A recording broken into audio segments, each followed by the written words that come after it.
Un feliz inicio de semana para todos. Espero que se encuentren muy bien.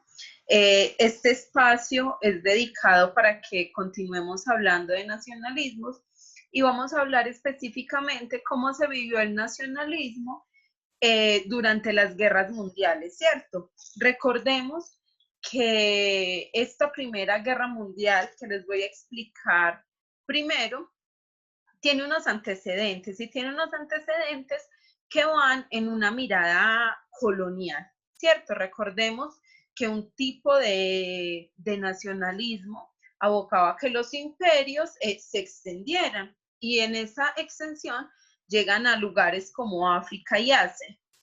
Alemania siente que en esta repartición no le va muy bien y por lo tanto deciden hacer esta guerra buscando reclamar territorio. Otto von Bismarck, que era alemán, establece diversas alianzas con algunos otros imperios buscando que no se desencadene una guerra y que si se desencadena, tener ya gente como a su favor.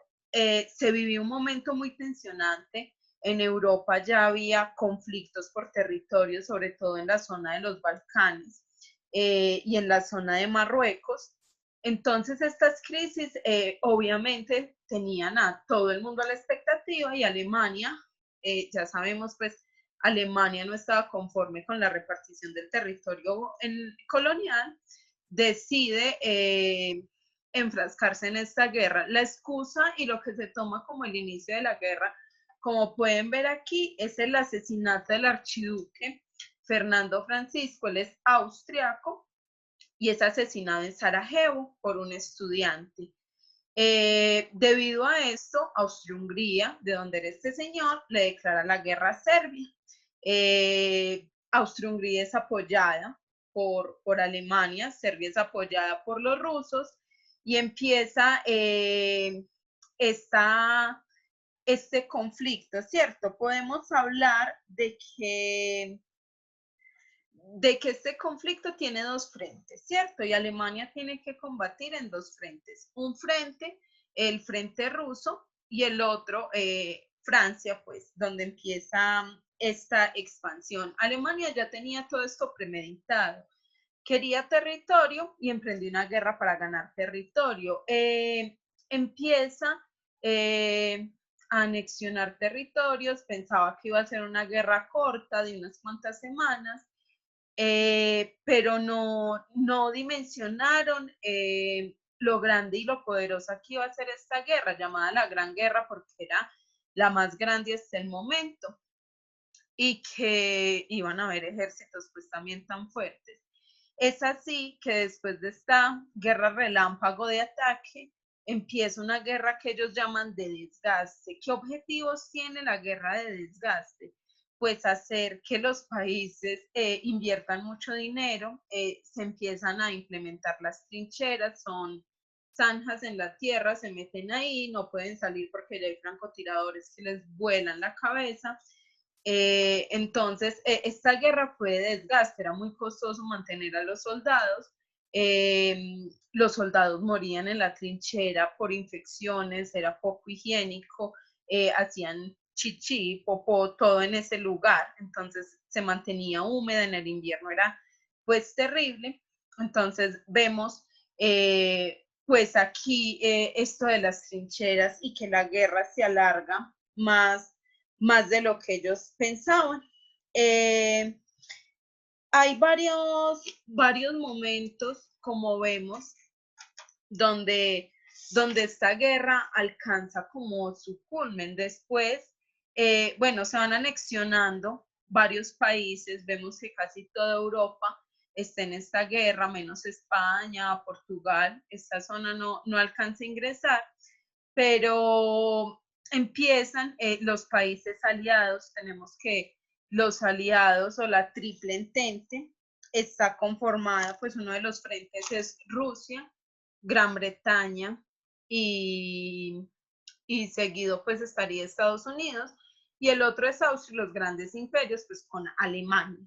Empieza esta labor expansiva, se une también el imperio turco otomano, que termina desapareciendo con esta guerra, pierde territorios, esos territorios tras esta guerra van a reclamar su autonomía y dicen no pertenecemos más al imperio turco otomano. Italia va a ver como la oportunidad de anexionarlos, pero no puede. Muy importante, muchachos, tener en cuenta, miren, la Primera Guerra Mundial implicó muchos cambios y fue muy duradera porque ya había tecnología. Los avances tecnológicos en esta guerra fueron tremendos. Empiezan a utilizar los gases, los tanques de guerra, los aviones, armas muy especializadas. Entonces esto hace que obviamente sea más letal y dure más tiempo. Durante esta guerra Estados Unidos no empezó participando, entró apenas en 1917 y en ese mismo año se retira Rusia. ¿Por qué ingresa Estados Unidos? Porque los aliados, Alemania, hunde algunos barcos que Estados Unidos enviaba al contacto pues con Inglaterra, barcos comerciales. Este hundimiento para Estados Unidos significó unirse a la guerra, obviamente a favor de los ingleses, los rusos y los franceses. Terminado, les decía que en el 17 también ocurre que sale Rusia. ¿Por qué sale Rusia? Porque se da ya, están en medio de la Revolución Rusa y obviamente el zar Nicolás II, que era quien estaba tenía el gobierno de Rusia en ese momento, era muy difícil permanecer en la guerra cuando su país estaba en una crisis económica, social. Rusia en esos momentos era todavía un país muy rural, una industria muy poca, entonces era normal que se estallara una revolución de corte socialista. Surge la Unión de Repúblicas Socialistas, el zar Nicolás II tiene que abdicar del cargo en febrero, empieza la revolución, y ya en octubre finalmente se da el triunfo de los bolcheviques, imponiendo la dictadura del proletariado. Entonces, obviamente, ya para marzo, la Revolución Rusa estalla en febrero, para marzo tiene que retirarse de la guerra, ¿cierto? Al final, con la ayuda de Estados Unidos, logran ganar esta guerra y ¿qué ocurre? Alemania había ganado varios territorios, incluidos Alsacia y Lorena, que eran franceses, había logrado invadir y anexionar Austria, Rumania, lo que es la actual Checoslovaquia, y deciden firmar el Tratado de Versalles como fin de esta guerra. ¿Qué ocurre y por qué menciono aquí el Tratado de Versalles? Miren, ese tratado lo que hace es que en el bosque de Copagne, no sé si se pronuncia así, se termina firmando un tratado que es poco favorable para los alemanes. Miren, en este tratado dice, Alemania tiene que ceder todos sus territorios, los que anexionó durante la guerra. Segundo, los pocos territorios que tenía en África o Asia, esos territorios coloniales, pasarían a ser administrados por Inglaterra y Francia. Tercero, Alemania debía pagar todos los costos de la guerra. Y cuarto y muy importante, a Alemania le quedaba completamente prohibido tener ejércitos o poner pues un servicio militar. Miren que esto es una humillación por completo a Alemania. Como no fuiste capaz de combatir, miren que era fácil, Estados Unidos apenas entraba la guerra. Alemania ya llevaba 4 años en guerra. Miren que era muy costoso para Alemania poder ganar. Cuando Estados Unidos entra con todo el dinero, toda la tecnología, obviamente gana la guerra. Pero miren que Alemania queda destrozada, es la humillación total. Y de esta forma la va a tomar Hitler. Y paso a la segunda parte de aquí. Y es a la Segunda Guerra Mundial. Miren, con Hitler, tras esa guerra mundial, Hitler siente que Alemania fue humillada. y toma ese Tratado de Versalles como una humillación a Alemania. Entonces empiezan estas luchas. Miren, hubo una crisis económica en Estados Unidos que Estados Unidos le prestó dinero a toda Europa para que se recuperaran después de la guerra. Cuando Estados Unidos entra en crisis, eso significa que hay que cortar el dinero que les había estado prestando. ¿Qué ocurre? Hitler se erige como esta figura que puede ayudar a solventar y a que vuelva a ser Alemania, esa Alemania floreciente que fue. Alemania en esta Segunda Guerra empieza a anexionar territorios y en ese inicio de anexión de territorios, antes de 1939, empieza más o menos de 1931, todos eran callados, por decirlo de alguna forma. Ni Inglaterra ni los franceses, hubo algo que se firmó, que era la Sociedad de Naciones, que era como una ONU que debía evitar los conflictos, y nunca se pronuncia, no se pronuncia, ni Hitler incumple, pero él sigue anexionando territorios. Él llega, bueno, él es de Austria, realmente, él no es alemán, tenía el proyecto de anexionar Austria, primero se le opone Italia, luego logra pues anexionarla. Hay un desarrollo ahí de varios territorios que logra anexionar. Primero, Hitler hay que considerarlo, es un gran orador. Cuando joven quería pertenecer a la Escuela de Bellas Artes con pintura, no fue admitido en las veces que se presentó. Cuando empiezan a reclutar gente para la Primera Guerra Mundial en Austria, él decide pasarse a Múnich y allí se enlista en el ejército alemán. Por eso a él le duele tanto ese tratado de Versalles, ¿cierto? Hitler es gran orador, utiliza la propaganda. Tras él intentó un golpe de Estado en Alemania, al Kaiser, y pasó a la cárcel, y mientras estuvo a la cárcel escribió un libro que se llamó Mi lucha o Minecraft, no sé bien cómo se diga. En este libro, ¿qué hace el tipo? Explicar como esos fundamentos que debe tener la Alemania. Lo primero, en esa lucha, él dice que Alemania es un pueblo superior a los demás pueblos y que hay que recuperar esa nacionalidad alemana o eso que los hacía alemanes, y que Alemania debe ser la nación más poderosa y recuperar esos territorios que antaño le habían pertenecido al imperio alemán. Aparte, habla de que no solo son nacionalmente superiores, sino que racialmente también lo son, y que hay que preservar esa raza dentro de Alemania. Pensemos el extremo, este es un nacionalista conservador tremendo, que lleva esa idea al extremo y hay que eliminar al diferente, ¿cierto? Y por eso empieza todo el holocausto. En 1932, Hitler es nombrado canciller de Alemania e inicia el Reich, ¿cierto?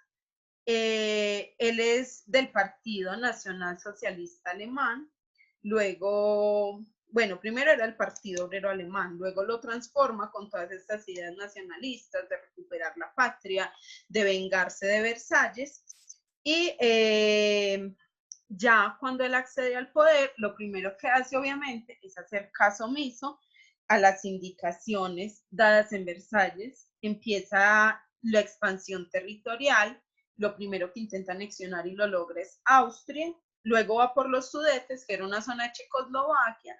Checoslovaquia es un país que empieza a existir tras la Primera Guerra Mundial y negocia para que no, pues entre Rusia, Francia y Reino Unido hablan con Hitler para que no invada Checoslovaquia. Entonces le deciden dar los Sudetes, que pertenecían a Alemania, pero le fueron quitados en la Primera Guerra Mundial. Y Alemania ya para 1939 incumple ese tratado y decide anexionar toda Checoslovaquia. Ahí es donde una frase muy chévere que pronuncia el entonces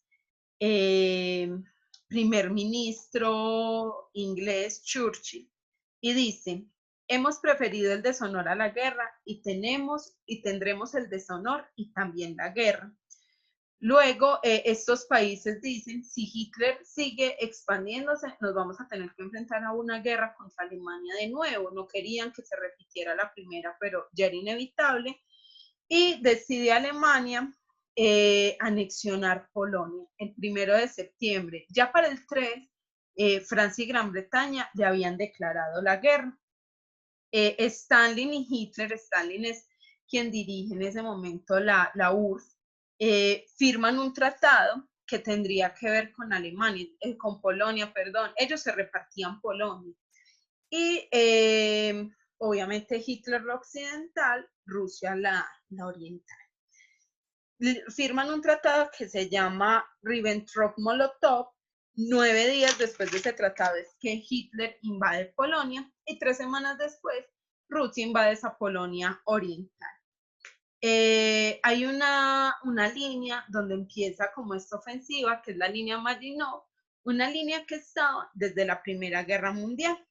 Empieza la anexión de Alemania. Si ustedes ven, aquí hay unas flechitas donde empiezan a señalarnos todos los lugares que empieza a invadir Hitler y logra tener el poder incluso de gran parte de esta Unión Soviética, que fracasa cuando va a invadir Stalingrado porque llega el invierno.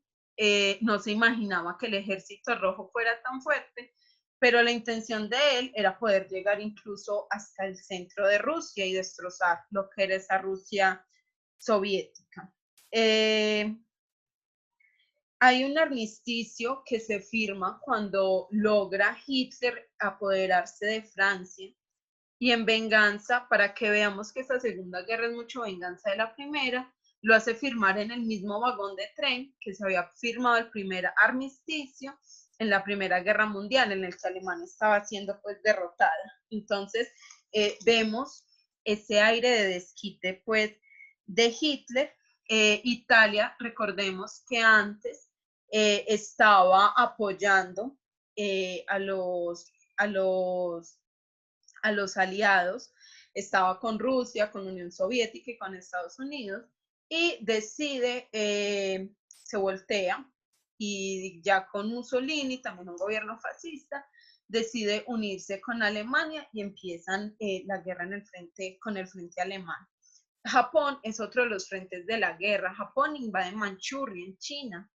Esta invasión lo que genera es que Estados Unidos, bueno, luego bombardean a Estados Unidos está apoyando al otro bando y empieza la guerra con dos frentes, uno apoyando a Alemania, Japón en Oriente y en el Pacífico, y el otro en Europa, y van a tener desarrollos diferentes. Si ustedes ven, el elemento común que tenemos son los mismos bandos que en la Primera Guerra Mundial.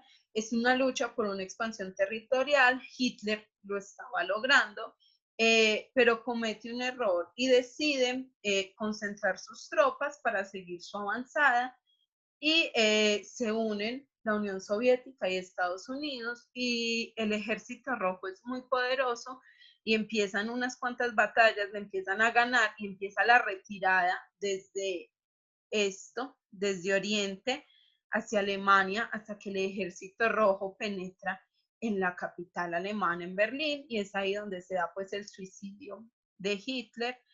A medida que van avanzando, cuando llegan a Polonia, descubren los campos de concentración, que fueron una cosa terrible, y como de las consecuencias humanamente hablando más importantes de esta guerra, no la única consecuencia, porque sabemos que como consecuencias nos quedó la Guerra Fría y esa querer repartirse el mundo entre Estados Unidos y Rusia, la descolonización de estas colonias que estos imperios tenían, pero que sin embargo nos queda como enseñanza, como aprendizaje, este nacionalismo extremo lleva a la muerte de miles de personas, ¿cierto?